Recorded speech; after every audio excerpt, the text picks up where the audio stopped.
오늘 이제 돌아온 토요일이 성탄절입니다. 우리가 이 성탄의 계절에 어떤 마음으로 어떤 자세로 살아가야 될지를 함께 말씀을 통해서 나누기 원합니다. 오늘은 대림절 네 번째 주일로 우리가 지키고 있고요. 대림절은 초림의 그리스도께서 과거에 인류에게 주셨던 그 은총을 감사하고 다시 오실 것을 선포하며 기다리는 때, 그런 절기입니다. 대림절의 시기는 11월 30일에 가장 가까운 주일을 대림절 첫째 주일로 하고요. 4주간을 지키고 또 그 후에 성탄절이 옵니다. 이렇게 이 땅에 오셔서 십자가에서 죽으시고 부활하심으로 온 인류에게 구원의 문을 열어주신 그 예수님의 탄생을 기억하고 기념하고, 또 이제 곧 다시 오실 예수님을 우리는 기다려야 하는 것이죠. 이러한 때 우리 성도님들은 어떠한 삶의 자세를 가지고 살아야 할까? 오늘 주신 하나님의 말씀을 통해서 같이 함께 살펴보도록 하겠습니다. 완전한 순종으로 온전케 되신 예수님을 우리가 먼저 생각해야 되겠는데요. 오늘 본문의 말씀 7절을 같이 읽습니다. 그는 육체에 계실 때 자기를 죽음에서 능히 구원하실 이에게 심한 통곡과 눈물로 간구와 소원을 올렸고 그의 경건하심으로 말미암아 들으심을 얻었느니라. 아멘. 여기서 죽음에서 능히 구원하실 이에게라고 기록하고 있고, 예수님은 그런 죽음에서 구원하실 이에게 기도하고 계시다. 이 얘기는요, 예수님은 하나님의 주권을 믿고 의지하고 계시다라는 뜻입니다. 또 경건하심이라고 말씀하셨는데 이것이 두려움, 경외, 경건, 존경, 공경, 존경 이런 뜻을 갖고 있어요. 그래서 하나님에 대한 전적인 신뢰와 약속하신 것을 반드시 이루시는 그 하나님에 대한 예수님의 경건에서 우러나오는 복종을 말하고 있다라는 것입니다. 또 심한 통곡과 눈물로 간구와 소원을 올렸고 라는 구절이 있는데요. 예수님께서 잡히시기 전 겟세마네 동산에서 기도하시던 모습이 떠오릅니다. 우리 마태복음 26장 37절부터 같이 또 읽어봅니다. 베드로와 세베대의 두 아들을 데리고 가실새 고민하고 슬퍼하사 이에 말씀하시되 내 마음이 매우 고민하여 죽게 되었으니 너희는 여기 머물러 나와 함께 깨어 있으라 하시고 조금 나아가사 얼굴을 땅에 대시고 엎드려 기도하여 이르시되 내 아버지여 만일 할만하시거든 이 잔을 내게서 지나가게 하옵소서. 그러나 나의 원대로 마시옵고 아버지의 원대로 하옵소서 하시고. 아멘. 예수님이 그 제자를 데리고 겟세마네 동산에 올라가서 기도하실 때 내 마음이 매우 고민하여 죽게 되었다. 그러니 너희는 여기서 머물면서 나와 함께 좀 기도해다오 라고 말씀하시고, 땀방울이 흘러 핏방울이 되는 것처럼 그렇게 간절하게 주님께 기도하셨습니다. 어떤 기도입니까? 주님, 아버지, 할 수만 있거든 이 잔을 내게서 좀 옮겨주십시오. 이게 예수님의 마음이에요. 지금 너무나 심각한 매우 극심한 고통 가운데서 어떻게 하면 이 고통을 좀 면했으면 좋겠다라고 하시는 마음. 이 고통이 너무나 큰 것을, 극심한 것을 알고 계시기 때문에 할 수만 있다면 아버지 이 잔을 좀 내게서 옮겨주세요 라고 기도하시는 거예요. 그런데 주님은 거기서 멈추지 않으시고 그러나 나의 원대로 마시옵고 아버지의 원대로 하옵소서라고 기도하십니다. 내 마음, 이 극심한 고통 가운데 내가 너무 힘들고 괴롭지만, 그래서 이 잔을 피하고 싶지만 주님 내 원대로 마시고 아버지의 원대로 되기를 원합니다 라고 기도하시는 것이죠. 이것이 바로 예수님의 경건하심입니다. 즉 그의 경건하심으로 들으심을 얻었다라고 오늘 본문은 말씀하고 있습니다. 즉 순종하심으로 들으심을 얻었다라는 것이죠. 들으심을 얻었다라는 말은요, 하나님께서 예수님을 죽음에서 다시 살리신 것과 하나님의 보좌 우편에 앉게 하시고 영원한 대제사장으로서의 완전한 자격을 갖게 하셨다라는 의미를 담고 있습니다. 이렇게 예수님은 극심한 고통 가운데서도 하나님께 하나님 아버지를 의지하며 기도하셨고요. 또 그 순종하심으로 말미암아 하나님의 예수님의 모든 기도 제목, 또 그 모든 소원을 들음을 받았다, 들으심을 얻었다라고 본문에서 말씀하고 있습니다. 본문 말씀 또 8절에서 10절까지를 같이 한번 읽어보겠습니다. 그가 아들이면서도 받으신 고난으로 순종함을 배워서 온전하게 되셨은즉 자기에게 순종하는 모든 자에게 영원한 구원의 근원이 되시고 하나님께 멜기세덱의 반차를 따른 대제사장이라 칭하심을 받으셨느니라. 아멘. 예수님은 하나님의 아들이시지만 고난으로 순종함을 배워서 온전하게 되셨다라고 말씀하고 있는데요. 예수님은 하나님의 아들이십니다. 하나님이시고요. 무엇인가 배워야 되는 분이 아닌 거죠. 모든 것을 다 아시고 모든 것을 다 하실 수 있는 분이 바로 우리 구주 예수 그리스도이십니다. 그는 완전하신 분이세요. 그리고 예수님은 이미 하나님 아버지의 구원의 계획을 알고 계셨고 또 자발적으로 순종함으로 이 땅에 오신 분이 예수 그리스도이십니다. 그래서 여기서 배웠다라는 말은요, 경험하다의 의미를 가지고 있습니다. 예수님께서 고난을 통해서 하나님의 뜻을 인식하고 또 그 고난을 통해서 하나님의 뜻을 긍정하는 것을 의미하고 있는 것입니다. 그리고 온전케 되셨다라는 말은 영원한 대제사장으로서의 자신의 직무에 온전히 자격을 구비했다라는 말이 됩니다. 그러므로 예수님께서 하나님의 아들이시지만 받으신 고난으로 순종함을 배워서 온전하게 되셨다라는 이 말은요, 예수님께서 구원을 이루시고 영원한 대제사장으로서의 자신의 직무에 온전히 자격을 구비하기 위해서 하나님의 뜻에 응답하셨다. 그리고 죽음의 고통으로 순종을 경험적으로 배웠다라는 뜻이 되겠습니다. 죽음의 고통으로 순종함을 경험적으로 배우신 거죠. 하나님의 뜻에 죽음의 고통으로 완전한 순종을 하신 예수님께 하나님은 모든 이름 위에 뛰어난 이름을 주십니다. 빌립보서 2장 7절부터 11절까지 같이 읽어봅니다. 오히려 자기를 비워 종의 형체를 가지사 사람들과 같이 되셨고 사람의 모양으로 나타나사 자기를 낮추시고 죽기까지 복종하셨으니 곧 십자가에 죽으심이라. 이러므로 하나님이 그를 지극히 높여 모든 이름 위에 뛰어난 이름을 주사 하늘에 있는 자들과 땅에 있는 자들과 땅 아래에 있는 자들로 모든 무릎을 예수의 이름에 꿇게 하시고 모든 입으로 예수 그리스도를 주라 시인하여 하나님 아버지께 영광을 돌리게 하셨느니라. 아멘. 네.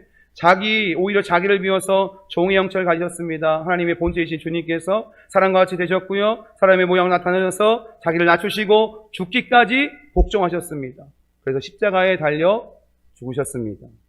하나님이 그래서 예수 그리스도를 지극히 높여 모든 이름 위에 뛰어난 이름을 주셨습니다.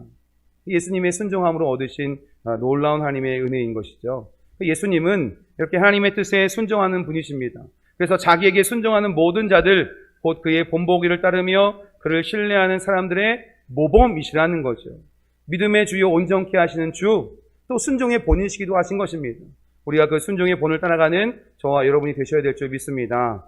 우리 8절, 9절, 10절의 말씀에서 계속 이어져서 말씀하고 있는데 예수님은 완전한 순종으로 영원한 구원의 근원이 되셨다라고 9절에 말씀하고 있습니다. 온전하게 되셨은즉 자기에게 순종하는 모든 자에게 영원한 구원의 근원이 되시고 라고 말씀하고 있습니다. 예수님의 이런 완전한 순종, 그 순종함으로 영원한 구원의 근원이 바로 우리 예수 그리스도가 되셨다라는 겁니다. 이 근원이다라는 말은요, 아이티오스라는 단어를 쓰는데 뭐뭐의 원인이 되는, 뭐뭐의 책임이 있는 이런 뜻입니다. 그래서 신약 성경에서는 여기서 딱 한 번 사용되고 있습니다. 이 단어는 여기서 저자나 창시자라는 뜻으로 의미를 갖고 사용되었고요. 그래서 영원한 구원의 근원, 영원한 구원의 창시자 이런 뜻이 될 수 있겠다라는 것입니다. 그러므로 성도들의 구원이 전적으로 예수 그리스도를 의존하고 있는 것이고 예수 그리스도와 함께 있으면 영원토록 안전하다라는 것인 줄 믿습니다. 누구의 공로로 우리가 구원받은 것이 아닙니다. 우리 어떤 업적으로 구원받은 것이 아닙니다. 우리가 어머니 뱃속에서부터 교회에 나왔기 때문에 구원받은 것이 아닙니다.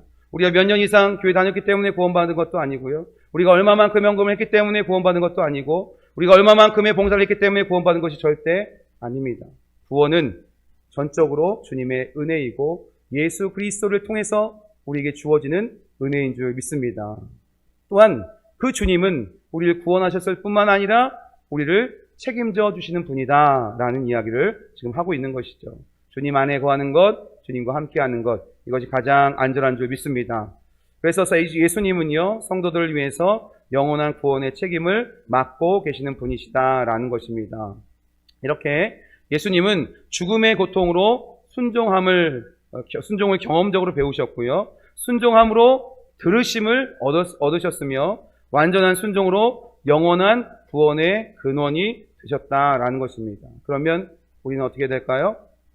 그래서 우리는 예수님처럼 순종하는 사람이 되어야 합니다. 같이 한번 읽어보실까요? 시작. 그래서 우리는 예수님처럼 순종하는 사람이 되어야 합니다. 아멘. 어떤 사람이 되어야 됩니까? 다음에 할게요. 이런 사람이요? 그렇게 하시려고 대답을 안 하시는 거예요. 못하겠습니다. 이런 사람이요? 대답을 크게 해보세요. 순종하는 사람이 되어야 될 줄 믿습니다. 아멘. 순종하는 사람이 되어야 됩니다. 순종이야말로 이 성탄의 계절, 다시 오실 주님을 기다리는 성도들의 삶의 자세이다라는 거예요. 여러분은 누구에게 순종하고 계십니까? 누구에게 순종하고 계세요? 무엇에 순종하고 계십니까? 우리 로마서 6장 16절부터 19절까지 말씀을 같이 읽어보도록 하겠습니다. 너희 자신을 종으로 내주어 누구에게 순종하든지 그 순종함을 받는 자의 종이 되는 줄을 너희가 알지 못하느냐? 혹은 죄의 종으로 사망에 이르고 혹은 순종의 종으로 의에 이르느니라. 하나님께 감사하리로다. 너희가 본래 죄의 종이더니 너희에게 전하여 준 바 교훈의 본을 마음으로 순종하여 죄로부터 해방되어 의에게 종이 되었느니라. 너희 육신이 연약함으로 내가 사람의 예대로 말하노니 전에 너희가 너희 지체를 부정과 불법에 내주어 불법에 이른 것 같이 이제는 너희 지체를 의에게 종으로 내주어 거룩함에 이르라. 아멘. 누구에게 순종하든지 우리는 그 순종함을 받는 자의 종이 된다라는 것입니다. 혹은 죄의 종으로 사망에 이르게 되고요. 혹은 순종의 종으로 의에 이르게 된다라고 말씀하고 계신 거예요. 우리는 본래 죄의 종이었습니다. 그런데 교훈의 본을 받아 예수 그리스도의 복음을 마음으로 순종하여 그리스도의 복음에 굴복하고 순종함으로 죄로부터 해방되고 의에게 종이 된 것입니다. 이제 우리는 더 이상 죄의 종이 아니요 세상의 종이 아니요 마귀의 종이 아니라 의의 종이요 하나님의 종인 줄 믿습니다. 예수 그리스도의 복음의 그 진리에 순종함으로 우리가 그렇게 되었다. 그러므로 우리는요 하나님께 순종하는 사람이 되어야 합니다. 어떻게 하나님께 순종하는 삶을 살 수 있습니까? 내 힘으로 됩니까? 말씀을 듣고 아멘 내가 그렇게 하겠습니다 라고 하지만 내가 들은 말씀을 기억하면서 그대로 순종하기가 결코 쉽지 않습니다. 그래서 완전한 순종은 성령을 통해서 가능하다라는 것입니다. 사도행전 5장 32절 말씀을 같이 읽습니다. 시작. 우리는 이 일의 증인이요 하나님이 자기에게 순종하는 사람들에게 주신 성령도 그러하니라 하더라. 아멘. 성령께서 우리로 하여금 하나님을 믿게 하시죠. 하나님의 말씀에 순종할 수 있도록 우리를 이끌어 가시는 분이 바로 성령님이시다. 그리고 그렇게 순종의 결단을 하고 순종하는 자들에게 또한 더 큰, 더 충만한 성령을 우리에게 부어주신다라는 겁니다. 그러므로 우리는 성령의 충만함을 간구해야 됩니다. 성령의 지배하심과 인도하심 가운데 살아가야 합니다. 우리의 육체의 소욕을 죽이고 하나님 말씀에 순종함으로 하나님의 뜻을 이루어 가야 한다라는 것이죠. 여러분, 성령의 충만함을 간구하시고 성령께서 행하시는 대로 따라 행하며 성령께서 인도하신 대로 순종하며 살아감을 통해서 하나님의 놀라운 은혜, 순종의 열매를 맺어가시기를 예수님의 이름으로 축복합니다. 이렇게 순종하는 사람들에게요, 주님은 은혜를 주십니다. 그냥 순종만 해라 그러신 것이 아니라 나에게 순종하는 자에게 내가 이러한 은혜를 베풀어 주겠다라고 약속하시는데요. 오늘 7절 말씀에 보니까 그는 육체에 계실 때 자기를 죽음에서 능히 구원하실 이에게 심한 통곡과 눈물로 간구와 소원을 올렸고 그의 경건하심으로 말미암아 들으심을 얻었다. 들으심을 얻었다라는 얘기는 뭐예요? 응답하셨다. 그러니까 하나님에게 순종하는 자, 하나님께 순종하는 자에게 어떤 은혜를 주십니까? 기도의 응답을 주신다라는 겁니다. 여러분, 이렇게 순종하셔야 기도의 응답을 받으실 수 있습니다. 순종해야 하나님이 그 다음 일을 이루시며 그 다음 일을 하게 하시고 그 다음 응답을 하게 하시죠. 나는 순종하지 않으면서 왜 주님 응답하지 않으세요? 라고 하면 하나님이 무척 섭섭하실 것 같습니다. 내가 이렇게 하라고 했지 않니? 나만 따라하고 했잖아. 그런데 그건 귀담아 듣지 않고 따라가지 않고 왜 응답 안 해주세요? 라고 땡깡 부리는 어린아이와 같을 수 있다라는 거죠. 여러분, 순종하실 때 기도의 응답이 있게 되는 줄 믿습니다. 또 오늘 본문의 말씀에서처럼 순종하는 모든 자에게 영원한 구원의 근원이 되셨다라고 말씀하고 있어요. 그래서 순종하는 자에게 영원한 구원을 허락해 주신다라는 겁니다. 우리가 예수 그리스도의 복음을 들었습니다. 어릴 때이건 커서이건 언젠가 우리는 예수 그리스도의 복음을 들었어요. 그 전에 들었었지만 그것이 나의 믿음과 연결되지 않았지만 어느 순간에는 그 복음을 듣고 내가 죄인이구나. 내 죄를 사하시고 용서하실 수 있는 분은 오직 예수님이시구나. 나를 위해 십자가에 달려 죽으시고 부활하신 분이 예수님이시구나 하면서 그분을 믿게 된 그때 우리에게 구원을 허락하신 거죠. 내가 그 복음을 듣고 믿음을 순종하게 되었을 때 그때 우리에게 영원한 구원이 허락되어진 것이다 라는 것입니다. 그럼 우리는 순종하며 이 구원의 놀라운 은혜를 누리며 살아야 될 줄 믿습니다. 또 하나는 우리가 순종하게 되면 모든 민족 위에 뛰어나게 하신다라고 약속하셨어요. 우리 신명기 28장 1절 2절을 제가 읽어드리겠습니다. 내가 내 하나님 여호와의 말씀을 삼가 듣고 내가 오늘 내게 명령하는 그의 모든 명령을 지켜 행하면 내 하나님 여호와께서 너를 세계 모든 민족 위에 뛰어나게 하실 것이라. 내가 내 하나님 여호와의 말씀을 청종하면 이 모든 복이 내게 임하며 내게 이르리니. 아멘. 내가 오늘 명령하는 그 명령을 다 지켜 행하면 하나님께서 그 순종하는 자를 모든 민족 위에 뛰어난 인물 되게 하신다라고 분명하게 약속하고 계십니다. 뿐만 아닙니다. 하나님 말씀을 청종하고 듣고 순종하는 자에게 모든 복을 더하여 주신다라고 약속하고 있어요. 여러분 신명기 28장을 읽어보셔서 알겠지만 2절 이후로 어떤 말씀들이 나옵니까? 네가 들어와도 복을 받고 나가도 복을 받고 집에서도 복을 받고 밖에서도 복을 받고 밭에 가도 복을 받고 네 손하는 모든 것으로 복을 받고 형통하게 될 거다. 너는 꾸어질지언정 꾸지 않을 것이고 머리가 되게 하고 꼬리가 되지 않게 하시고 하나님께서 이렇게 약속하고 계시지 않습니까? 어떻게 할때요? 하나님 말씀을 잘 듣고 순종하는 자에게 이러한 놀라운 모든 복을 부어주신다라는 것입니다. 또한 우리를 구원하신 예수님께서 다시 오시는 그날까지 우리를 가장 안전한 주님의 품 안에서 지키시고 보호하실 것이다 약속하고 계십니다. 그러니 우리가 순종해야겠습니까? 안 해야겠습니까? 하나님 말씀에 순종하시는 저와 여러분 되시기를 예수님의 이름으로 축복합니다. 마지막으로 그러면 이 순종이라는 단어의 의미는 무엇인가? 오늘 본문 9절에서도 말씀하지만 온전하게 되셨은즉 자기에게 순종하는 모든 자에게 영원한 구원의 근원이 되셨다 말씀하시는데 이 순종이 도대체 무슨 뜻일까? 헬라어로는 휘파코라는 단어입니다. 이 히브리 사상이 아주 독특하게 배어있는 단어가 바로 휘파코인데요. 말을 듣다, 순종하다라는 뜻을 갖고 있습니다. 즉 순종은 뭐뭐의 아래에서 듣다라는 뜻이에요. 히브리 세계에서는요, 말씀하는 자의 무릎 아래에 앉아 귀를 기울여 경청하는 것을 순종의 측면에서 생각했다라는 것입니다. 그래서 우리가 잘 아는 것처럼 예수님께서 이 갈릴리 맞은편 가라사 지방에 가셔서요, 귀신 들린 사람에 의해서 귀신을 내쫓아 주셨어요. 그랬더니 이 귀신 들렸던 이 사람이 제정신이 들어와서 옷을 입고 뭘 했냐? 누가복음의 기록에 보면 예수님의 발 앞에 앉아라고 기록되어 있어요.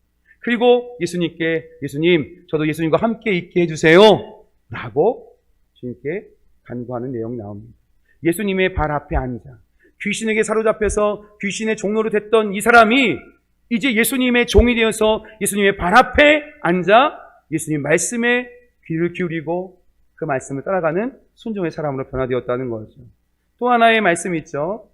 예수님께서 마르다와 마리아의 집에 방문하셨습니다. 언니 마르다는 열심히 예수님과 손님들 대접하려고 열심히 부엌에서 일하고 있어요. 마리아는 뭐 했어요? 예수님의 발 앞에 앉아 예수님의 발치에 앉아서 예수님 말씀을 들었습니다. 예수님이 이걸 불만을 갖고 토로하는 마르다에게 뭐라고 그랬어요? 마리아가 더 좋은 편을 택했다라고 말씀하고 있어요. 여러분, 주님 발 앞에 앉아 주의 말씀을 귀 기울이는 것부터가 순종의 시작인 줄 믿습니다. 그 주님 발 앞에 나와 주의 말씀을 귀 기울일 때 우리는 주님 무엇이든지 말씀하세요. 제가 듣겠습니다. 제가 듣고 주의 말씀대로 순종하겠습니다. 라는 마음으로 주님 앞에 나오셔서 주의 말씀에 귀를 기울이셔야 되는 거예요. 주님 어디 한번 말씀해 보세요. 제가 상황과 형편과 여러 가지 여건을 다 따져보고 제가 할 만한 것은 하고 그렇지 못한 것은 전혀 안 됩니다. 아시죠? 이러지 말라는 거예요. 순종의 마음을 가지고 내가 무엇을 말씀하시건 순종하겠습니다. 라는 이 순종의 결단을 가지고 주님 앞에 달려나와 그 발 앞에서 주의 말씀을 들으라 라는 것입니다. 오늘 본문 9절에서는 순종하는 이라는 표현이 있어요. 이 순종하는 이라는 이 단어는 능동태로 쓰여졌습니다. 즉 능동적인 태도로 늘 변함없이 순종하는 자세를 바로 의미하는 거예요. 오늘 본문이 말하는 이 순종의 의미는요. 그래서 이렇습니다. 예수님 앞에 나와 주의 말씀에 귀를 기울이고 무엇을 명령하시든지 어디로 인도하시든지 주님을 신뢰하고 의지해서 능동적이고 자발적으로 변함없이 순종하겠다라는 뜻을 담고 있는 것입니다. 여러분 이런 진정한 순종하시는 여러분 되시기를 예수님의 축복합니다. 말씀을 마무리합니다. 사랑하는 성도 여러분, 주님만 믿고 의지하셔서 날마다 겸손히 주님 앞에 나아오시길 축복합니다. 그래서 주의 말씀에 귀를 기울이시고 주가 말씀하시고 명령하신 대로 능동적으로 또 변함없는 자세로 순종하며 사시길 바랍니다. 성령님의 지배와 인도하심 따라서 온전히 순종하며 사는 저와 여러분 되시기를 바랍니다. 그래서 이 성탄의 계절 이제 곧 다시 오실 예수님을 기다리며 준비하시는 저와 여러분 되시기를 예수님의 이름으로 간절히 축원합니다. 아멘.